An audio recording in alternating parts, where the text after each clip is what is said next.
Halo teman-teman suara Juventini, balik lagi sama gue Jeki. Setiap minggu selalu mengudara, menginformasikan, berdiskusi, dan memberikan segala opini tentang Juventus. Kali ini yang seperti lo lihat, gue sendiri nih, nggak ada temen diskusinya.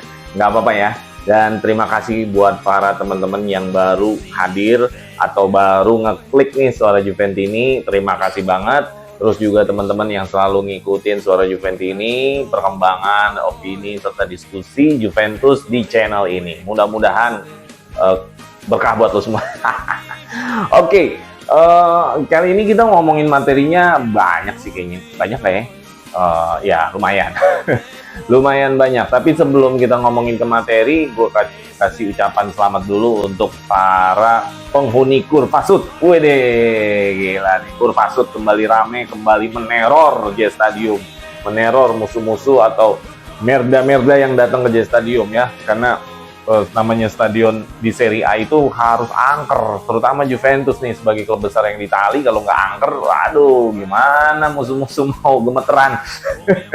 Yang bikin gemeteran ya barisan Kurvasut lah pastinya.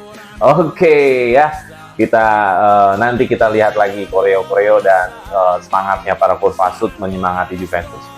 Oke, kita langsung aja ke materi yang pengen gue sampein dulu. Pertama adalah tentang Rabiot. Waduh, nih Rabiot nih, gila nih Rabiot nih. Kenapa gue bilang gila? Karena beberapa minggu sebelumnya Rabiot ini kayaknya udah angin-anginnya 80% deal nih. Ya kenapa? Karena harganya memang murah ya kan. Harganya tuh di kisaran antara 17 sampai 20 juta euro. Untuk kelas Manchester United mah duit segitu mah gampil ya. Ya kan, Manchester United kan biasa buang-buang duit di Mercato, tapi nggak genah ya hasilnya. Ya jadi ya ini murah lah hitungannya Rabiot. Udah itu juga Rabiot nggak ada masalah ya. Taunya di ending-endingnya ini Fabrizio Romano mengabarkan bahwa Rabiot completely off. Waduh, ini kenapa ini? Gue baca beritanya lah, kenapa jadi nggak jadi? Tahu-taunya adalah mengenai alot mengenai gaji ya. Gaji ini yang diusulkan oleh emaknya Rabiot, ternyata agennya emaknya Rabiot. Ini Rabiot unik juga ya, ada juga pemain bola yang biasanya kan agen itu kalau dari keluarga biasanya bapaknya ya. Ya gue nggak tahu sih profilnya nih gimana. Ini emaknya. Ada yang bilang Juventini, mana ada sih emak yang mau jelekin anaknya. Iya benar juga. Jadi mungkin ini ada pengaruh emosional emak terhadap anak, bahwa nih harusnya anak gue digaji segini nih. Waduh, ini yang bikin jadi alot ya. Ternyata jadinya MU malah yaudahlah, nggak jadi deh. Jadi emak-emak di mana-mana sama ya. Kalau mau jual pengen yang paling tinggi, kalau beli pengen yang paling murah. Jadi kalau di pasar-pasar mungkin kayak gini lah istilahnya. Sosok nawar paling rendah, misalkan nanti dipanggil lagi, tunggu dia yang butuh. Taunya MU-nya nyari yang lah, nggak jadi Rabiot ya. Dan Fabrizio Romano yang selalu kita menjadi acuan dalam info-info Mercato mengatakan udah selesai tentang Rabiot ini. Jadi kita nggak bisa ngomongin lagi Rabiot untuk Mercato ke MU. Jadi Rabiot ini udah off nih, udah cut bahwa dia nggak bisa lagi ke Manchester United, dalam arti kata nggak nemu kesepakatannya, terutama masalah gaji. Karena emaknya Rabiot pengennya gajinya setara Bruno Fernandes, kisaran di 10 juta euro. Kalau nggak salah seperti itu. Ya gila juga sih, ada gila-gilanya juga sih emang nih Rabiot. Ya kan, ya, jelas sih kalau Bruno Fernandes kan mungkin pemain senior di sana segala macem. Ya gua nggak ngerti deh gimana cara teknik dia negosiasinya. Intinya Rabiot nggak jadi. Apakah teman-teman Juventini kecewa dengan Rabiot pergi, atau Rabiot nggak jadi pergi, atau seneng apa gimana? Kalau ditanyakan ke gue gimana ya posisinya ya? Posisi gue adalah tentang Rabiot kalau nggak jadi pergi. Ini kan bicaranya Rabiot ini udah 3 musim. Udah mendapatkan semua gelar lokal dari Supercoppa, Coppa Italia, bahkan Scudetto. Jadi gua rasa kalaupun cabut ya udah, ya nggak masalah, orang udah 3 musim kok, udah cukup kok gitu loh. Jadi nggak ada masalah juga. Dan kalaupun cabut itu menjadi satu penyegaran, menjadi suatu refresh buat squad tim, bahwa ada squad baru. Biasanya kan kalau ada pemain baru, squad baru, lebih semangat ya, lebih seger gitu loh dalam menghadapi kompetisi. Ya gua rasa itu tujuan dari gua. Kalau ngomongin Rabiotnya sendiri bagus atau enggak ya sejauh ini kebutuhannya terpenuhi dengan adanya Rabiot. Allegri memainkan peran Rabiot sebagai gelandang yang petarung, gelandang yang menginisiasi serangan balik. Jadi kebutuhan Rabiot diperlukan banget ketika Allegri mainnya taktik bertahan. Jadi kalau Allegri mainnya defense ya kebutuhan atas Rabiot ini benar-benar terpenuhi ya, kecuali kalau kita mainnya menguasai pertandingan gitu loh. Jadi ini balik lagi kebutuhan akan taktiknya Allegri sendiri. Selama Allegri kebutuhan taktiknya masih ada defense-nya, ya pasti Rabiot terpenuhi di situ gitu loh. Nah, yang jadi masalah adalah Rabiot ini memang sudah direncanakan oleh Juventus bila dia cabut pasti akan ada yang datang. Nah, inilah dia efek dominonya. Kita ke slide selanjutnya. Efek dominonya adalah Paredes ini akan sulit, ya bukan berarti nggak bisa, akan sulit masuk ke Juventus karena Paredes ini sudah diplot untuk datang ketika Rabiot cabut. Walaupun skemanya itu Paredes bisa dibeli atau bisa dipinjem dan dibeli nanti, nggak ngerti juga nanti hasil akhir dari skemanya apa, tapi yang pasti kalau Rabiot cabut memang Paredes masuk. Dan ini Paredes memang diplot menjadi regista. Kalau Paredes menjadi regista, mau nggak mau kan Paredes ini menggeser Locatelli. Locatelli-nya yang agak maju ke depan menjadi Mezzala dan itu posisi yang paling oke dari seorang Locatelli ya. Jadi gua rasa ya ini menjadi rumit juga nih tentang Paredes nih. Kalau pinjem pun kita nggak tahu apakah Paredes mau kalau hanya sekedar pinjem tanpa membeli ataukah PSG mau. Akhirnya seperti itu. Jadi kemungkinannya menjadi lebih banyak. Tadinya kemungkinannya menjadi lebih kecil, sekarang kemungkinannya banyak. Jadi istilahnya Juventus mau nggak mau harus memikirkan plan A, plan B, plan C, plan D. Karena hidup tidak berjalan sesuai dengan rencana.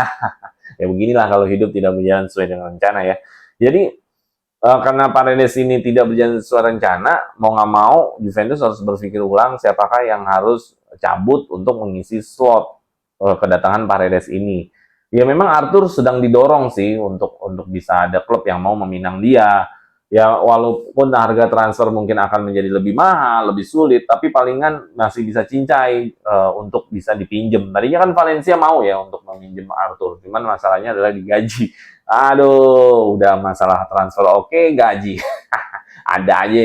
Nah jadi begitulah rumitnya transfer di akhir-akhir Mercato ini jadi agak-agak rumit, jadi agak-agak drama. Tadinya kan kita uh, lancar-lancar aja Bremer, bahkan kita bisa ngalahin Merda. Nah ini jadi rumit nih. Nah mudah-mudahan kerumitan ini bisa terjawab segera mungkin supaya apa? Supaya ya sekuat Juventus utuh gitu loh. Karena kan ini udah berjalan. Ini nanti udah mau Giornata kedua, nanti Giornata ketiga. Ya mungkin Giornata ketiga udah terakhir penutupan. Jadi gua rasa supaya utuh timnya. Kalau utuh kan timnya kan enak ya sebelum benar-benar ditutup. Itu sih harapan gua. Nggak tahu lagi nih rumorsnya nanti bakalan seperti apa lagi. Yang pasti fokusnya Juventus hari ini adalah bagaimana bisa mengasih fasilitas atau memfasilitasi kalau Rabiot ada yang mau ada yang pengen dengan Rabiot atau memfasilitasi Arthur untuk bisa cabut. Jadi paling itu sih fokusnya dulu karena kalau untuk mendatangkan gue rasa kalau dengan tidak mengeluarkan pemain ini akan lebih sulit. Kenapa? Karena gini, kita lihat di materi selanjutnya. Nah, materi selanjutnya ini adalah dengan squad Juventus. Nah, kalian bisa lihat sendiri ya, teman-teman squad Juventus ini bisa lihat sendiri ya. Mana yang paling listnya penuh? Di situ kan ada empat bagian ya, ada 4 bagian, ada kiper, ada bagian pertahanan, ada yang bagian tengah, ada yang bagian penyerang. Kiper cuma tinggal 2 nih, karena Perinnya ini gua nggak masukin yang cedera-cedera, nggak gua masukin, yang lagi ini nggak gua masukin. Pokoknya ini yang lagi aktif aja. Bisa dibayangkan di situ pemain tengah numpuk sekali, ada Locatelli, ada Miretti, Cuadrado, Kostic dihitungnya pemain tengah di sini, Rovella, McKennie, Fagioli, Zakaria, Rabiot. Ini penuh banget gitu loh. Jadi kalau mendatangkan Paredes juga udah nggak mungkin. Jadi mau nggak mau memang harus ada yang cabut. Nah, yang menyedihkan adalah di bagian penyerang. Penyerang tinggal Solé, Vlahovic. Ini kan sebenarnya bisa nggak masuk nih. Kalau nggak salah dia dispensasi kartu kuning bisa 2 pertandingan. Jadi bisa tinggal Sole sama Vlahovic. Jadi ini benar-benar butuh banget sih pemain hadir lagi gitu loh. Ini kan makanya kalau penyerang ini kan yang diincer Depay nih.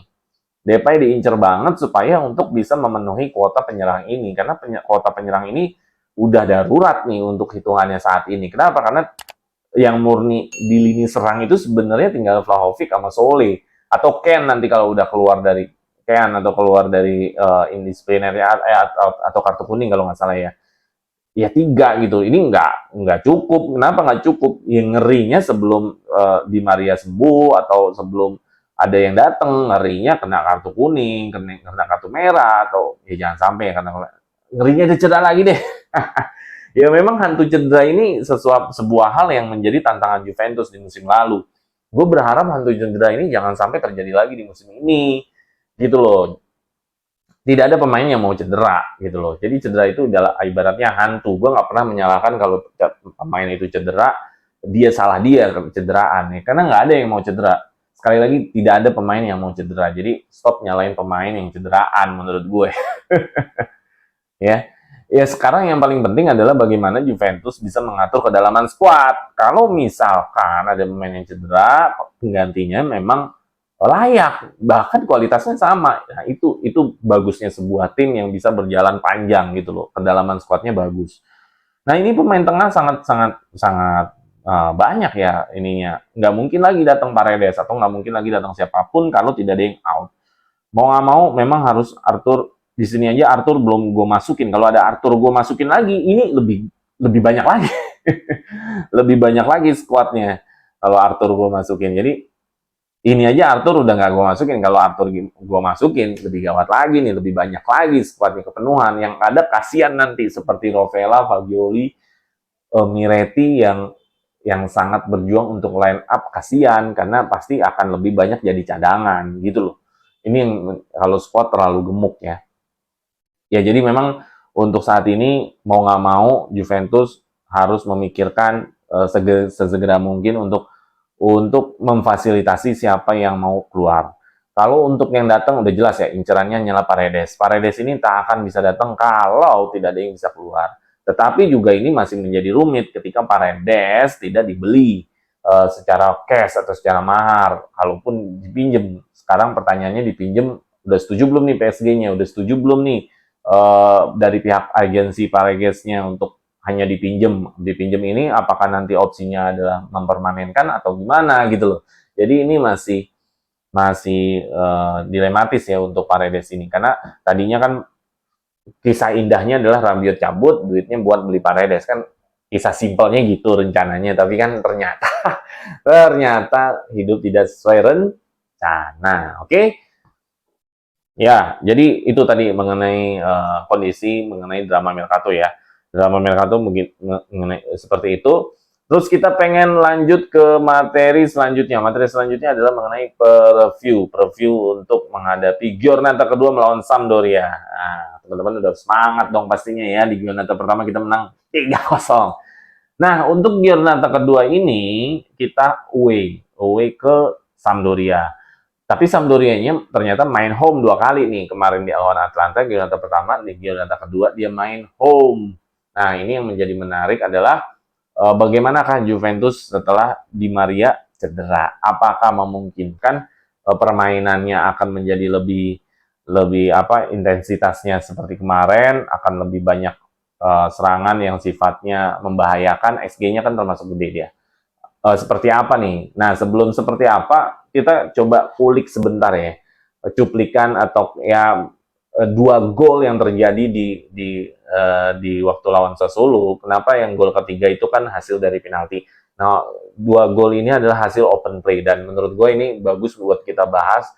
Kira-kira gambarannya bisa jadi lagi nggak sih serangan Juventus atau gol-gol yang open play yang akan dibangun seperti ini lawan Sassuolo kemarin itu akan terjadi lagi nggak sih serangan seperti ini, ataukah Allegri kembali lagi kepada potensinya dia atau khasnya dia yaitu counter attack. Kalau ngomongin counter attack berarti defense.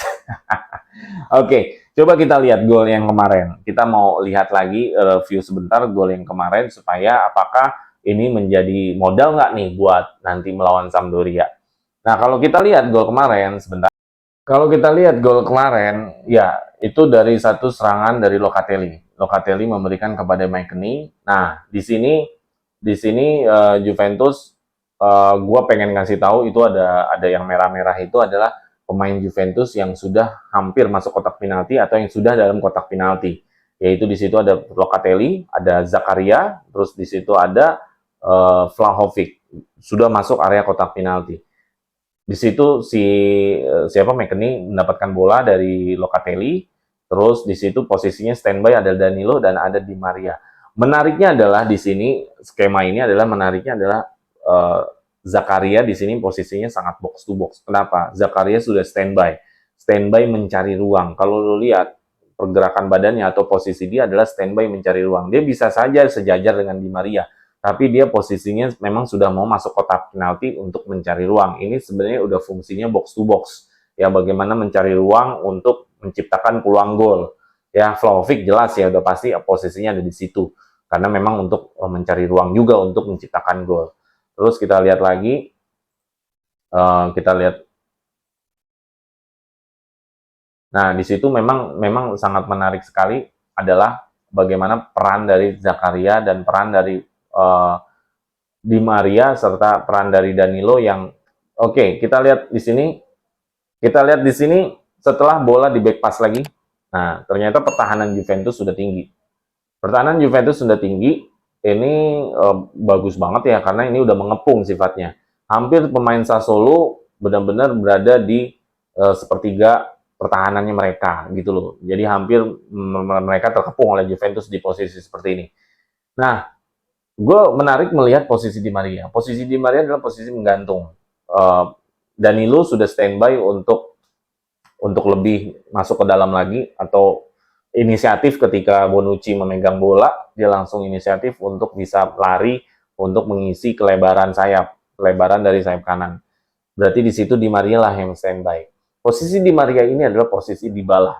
Biasanya Dybala di posisi seperti ini kalau lagi nyerang, dia menggantung gitu loh. Jadi gue ingetnya jadi Dybala nih. Dybala itu sering menggantung di posisi ini. Kenapa sih Dybala itu sering banget dapat shoot dari luar kotak penalti? Karena memang Dybala kayaknya sudah dibikin sistem oleh Allegri jangan masuk ke dalam tapi menggantung dulu. Jadi yang masuk ke dalam adalah pemain box to box yang lain atau striker-striker yang lain gitu loh. Jadi Dybala di Maria di sini disuruh menggantung jangan masuk.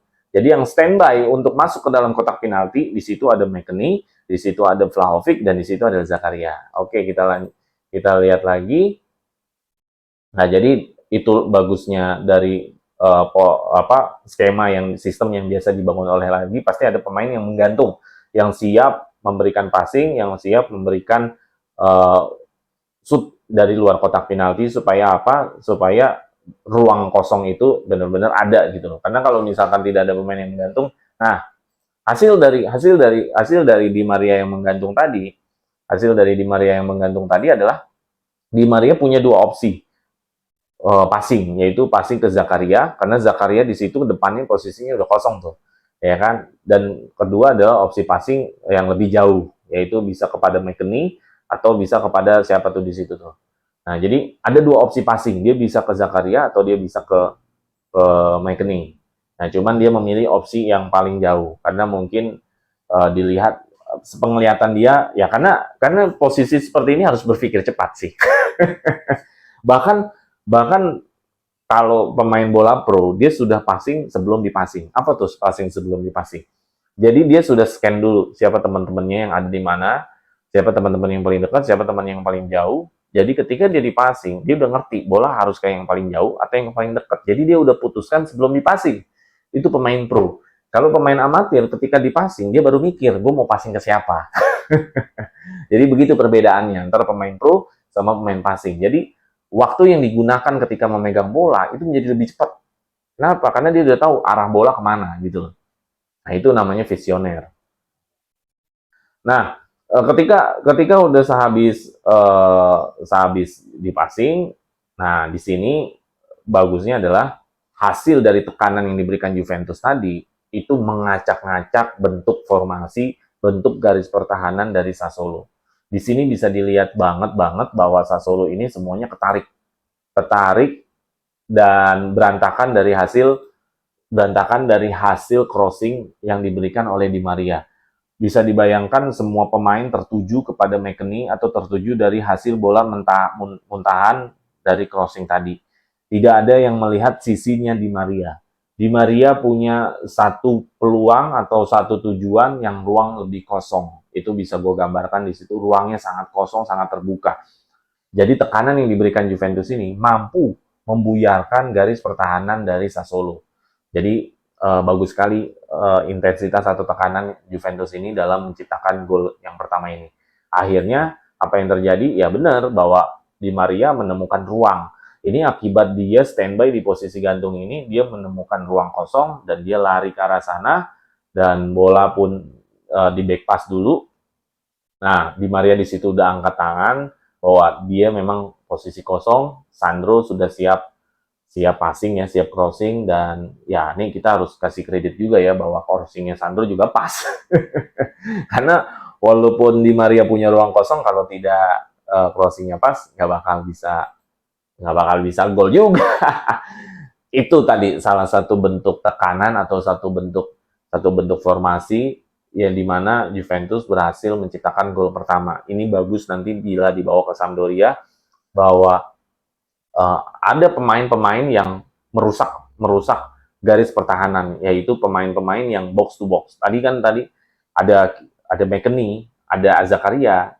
Ini menambah beban pemain-pemain Sassuolo menjadi ketarik ke dalam. Jadi hancur pertahanan. Jadi Di Maria tadi bebas, kenapa? Karena mereka udah fokusnya orang yang di dalam kotak penalti. Ada McKennie, ada Vlahovic, dan ada Zakaria. Mereka fokus di sini, tapi nggak taunya Di Maria ketemu sama ruang kosong. Ini namanya taktik. Mantep ya? Ya, jadi ini nggak berasa sih memang, tapi pergerakan tanpa bola ini membuat Sassuolo ini menjadi kelabakan. Oke, nah itu tadi gol pertama. Nah, kita lihat lagi gol kedua. Apakah gol kedua ini bisa kita bawa lagi ke Sampdoria? Nah, gol kedua ini menarik ya. Gol kedua ini menarik kenapa? Gol kedua ini adalah tentang pressing. Nah, kita lihat menitnya. Ini menit terjadi di menit 54. Menit 54 berarti lagi seger-segernya. Berarti kita bisa ekspektasi bahwa Juventus di menit-menit awal atau di babak kedua mampu untuk menciptakan pressing tinggi. Ini pressingnya gila banget ya. Kenapa? Karena hampir semua pemain dekat kecuali yang Cuadrado. Cuadrado agak lebih jauh sama pemain back sayapnya si Di Maria, sama back sayapnya Sassuolo. Tapi hampir semua pemain itu mendekati pressing tinggi ya, mendekati pemain-pemain lawan. Jadi sehingga kekunci nih, gitu loh. Dan benar, dan ketika di pressing ketat seperti ini, anehnya ya Sassuolo tidak bisa membaca sama sekali, dan ini menyatakan bahwa Sassuolo tim mediocre. Kenapa? Karena ketika di pressing tinggi, gue melihatnya back yang melakukan kesalahan ini adalah panik. Karena satu kesalahan dalam satu pressing adalah ketika lo panik. Ketika lo panik, lo nggak bakal bisa memberikan assist yang sempurna. Pasti assist lo blunder. Jadi ini terjadi blunder ketika ada kepanikan dari backnya Sassuolo. Backnya Sassuolo panik, akhirnya dia memberikan passing melebar ke teman back yang di sisi lain, tapi ternyata itu malah sudah di pressing, sudah dijaga pemain Juventus lain, ada Di Maria di situ ya kan. Dan buyar dan kalah jumlah. Ketika bola sudah didapatkan oleh Di Maria, kalah jumlah. Bayangin, ada 4 pemain yang siap masuk kotak penalti di luar Maria yang pegang bola. Coba kalian lihat. Ada Cuadrado, ada McKennie, ada Vlahovic, dan ada Zakaria yang tiba-tiba muncul dari belakang. Bayangin, ada 4 pemain yang siap masuk dalam kotak penalti. Berarti ada 4 opsi yang bisa dipasing. Belum Di Maria sendiri yang bisa punya opsi untuk golin. Jadi ini memang udah rusak pertahanan Sassuolo di saat ini. Jadi memang ini udah saat timingnya harus gol sih. Belum lagi Locatelli yang tiba-tiba ada di belakang. Jadi ketika pressing ini terjadi, ada kesalahan dari Sassuolo, kayaknya pemain Juventus udah refleks maju semua. Mungkin ini adalah satu skema, ini adalah satu taktik, ini adalah satu instruksi bahwa pressing tinggi ini ketika berhasil kita counter, jadi counterpart ya, kayak Liverpool ketika lo dapat bola, lo langsung nyerang semua. Nah ini yang terjadi di sini. Gol kedua ini terjadi di sini, dan alhasil ya udah, Di Maria lebih melihat pergerakannya Vlahovic. Vlahovic ada tipuan badannya dan yes goal. Jadi udah kacau di sini sih, udah kacau. Jadi gua rasa Sassuolo nggak bakal bisa apa-apa dengan situasi yang kayak gini. Ini disebabkan karena Juventus berhasil memberikan pressing yang tinggi terhadap Sassuolo. Nah, dari dua bentuk skema tadi, apakah ini kita bisa bawa di Sampdoria? Gua rasa bisa-bisa aja, karena ini kan taktik, ini kan bukan skill individu ya. Ini kan bukan suatu hasil dari set piece seperti corner atau tendangan bebas, jadi ini bakal bisa dibawa. Sekarang mau nggak Allegri main pertahanan garisnya lebih tinggi melawan Sampdoria, sehingga bisa mengepung lagi seperti lawan Sassuolo? Mau nggak Allegri mempressing tinggi lagi seperti gol kedua?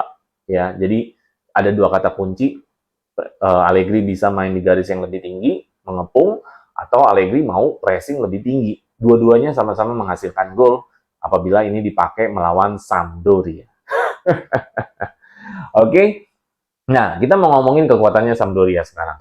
Sampdoria sendiri kemarin kalah ya 2-0 ya, kalah 2-0. Jadi gua rasa dia juga di home ini semua klub mediocre itu punya semangat yang sama lah ketika di home, mereka nggak mau kehilangan poin.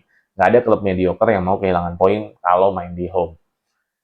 Kalau kita lihat di sini statistiknya ya, dilihat sih hampir-hampir si Sampdoria ini menguasai permainan melawan Atalanta. Padahal kalau Atalanta sendiri, ya gue belum nonton lagi sih yang di musim ini. Kayaknya kalau selama pelatihnya masih Gasperi ini, kayaknya masih memang menguasai pertandingan deh. Nah, tapi ada yang menariknya adalah begini. Di sini adalah counter attack dari Atalanta berhasil menghasilkan gol. Jadi, apakah kalau timnya Allegri, tim analisnya Allegri membaca statistik ini akan memainkan counter attack? Karena apa? Karena si Atalanta menang bersama Sampdoria hasil counter attack. Jadi itu tadi, apakah kalau melalui data ini Allegri akan memainkan counter attack? Kalau mainkan counter attack ya berarti defense. Ya, counter attack gimana? Masuk counter attack ya defense lah. Counter attack itu kan bukan menyerang. Counter attack itu namanya juga counter attack gitu. Mengembalikan serangan. Jadi membiarkan dulu pemain Sampdoria memegang bola ketika ada satu, ya misalkan Rabiot nanti misalkan main. Rabiot berhasil merusak pada saat serangan, langsung passing ke Kostic atau ke Cuadrado yang larinya lebih sprint cepat, bawa maju ke depan, ya lakukan skema serangan kan bisa. Jadi gue nggak tahu nih seperti apa Allegri nanti akan memainkan perannya gitu loh. Apakah benar-benar kita bisa main permainan garis tinggi ataukah counter attack. Tapi kalau dilihat datanya Sampdoria, dia kalah melalui counter attack. Terus juga, nah ini expected goal-nya. Ya, kalau dilihat dari expected goal-nya itu adalah satu ruangan shoot atau suatu bentuk shoot yang membahayakan tim lawan. Ya, itu bisa dari posisi mana aja, bisa dari bentuk seperti apa aja, entah dari crossing kah, atau dari hasil individu kah, itu penilaiannya beda-beda, variabelnya beda-beda. Jadi adalah shoot yang membahayakan tim lawan. Ternyata Sampdoria tidak membahayakan. Jadi harusnya Juventus di sini percaya diri sekali untuk bisa mendapatkan 3 poin bersama Sampdoria. Karena apa? Karena Juventus sendiri nilai XG-nya gede 2,24. Shoot dari Juventus di pertandingan Sassuolo kemarin itu membahayakan semua. Cuman kemarin kan yang main adalah ada Di Maria nih yang bikin shoot itu menjadi lebih bahaya entah dari asisnya. Nah, sekarang tinggal bagaimana pemain-pemain yang sehat-sehat ini bisa sama membahayakannya gitu loh. Ya, bisa sama-sama membahayakan untuk mengalahkan Sampdoria gitu. Jadi kalau melihat berdasarkan hasil seperti ini, ya harusnya sih 3 poin ya, harusnya 3 poin, nggak ada kata seri atau kata kalah, harusnya 3 poin karena tidak terlalu apa istilahnya, tidak terlalu sulit dalam arti kata menyusahkan tidak gitu kalau dilihat dari hasil data. Cuman kan sekali lagi bola itu kadang-kadang bundar, apa yang kita prediksikan di atas kertas nanti malah nggak terjadi kan gitu kadang-kadang. Tapi ya kita mengacu sama statistik aja bahwa Sampdoria di sini bisa dijinakan dengan tadi ya, gue bilang counter attack salah satunya. Gitu. Dan kita lihat apakah nanti gol ke satu, gol kedua yang lawan Sassuolo kemarin akan diterapkan kembali nggak melawan Sampdoria. Gitu. Oke, terakhir kita akan lihat line up. Line up di sini ya mau nggak mau ya ketika Di Maria cedera, pendepannya Cuadrado, Vlahovic sama Kostic. Nah, Kostic ini mau nggak mau jadi penyerang sayap kiri. Ya gue rasa Kostic harusnya bisa beradaptasi dengan cepat terhadap Vlahovic ya. Karena biar bagaimanapun kan dia satu kampung nih. Nah, jadi mudah-mudahan bisa lebih cepat untuk bisa memahami antara mereka berdua nih, Kostic dan Vlahovic. Kalau gue lihat sih kemarin pertandingan pertama banyak crossing dari Kostic itu ya apa ya istilahnya ya, terukur ya, kadang-kadang datar, kadang setengah, kadang tinggi. Jadi terukur sih kalau gue lihat.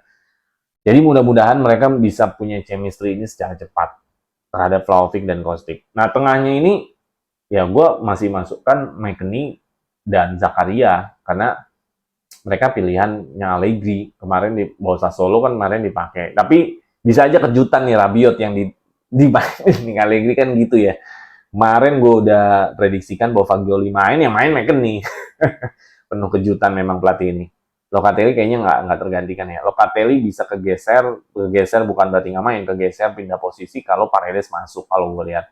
Tapi kalau Locatelli masih di sini, ya selama Paredes belum ada, gue rasa Locatelli tetap di sini. Backnya kayaknya nggak mungkin Sandro nggak main, apalagi Sandro di game pertama menunjukkan ya suatu hal yang positif ya. Danilo juga, waduh, ini hal yang positif banget. Terus Bremer sama Bonucci, Bremer banyak intercept, banyak duel. Ya Bonucci, ya mudah-mudahan tidak kelelahan, tetap fokus.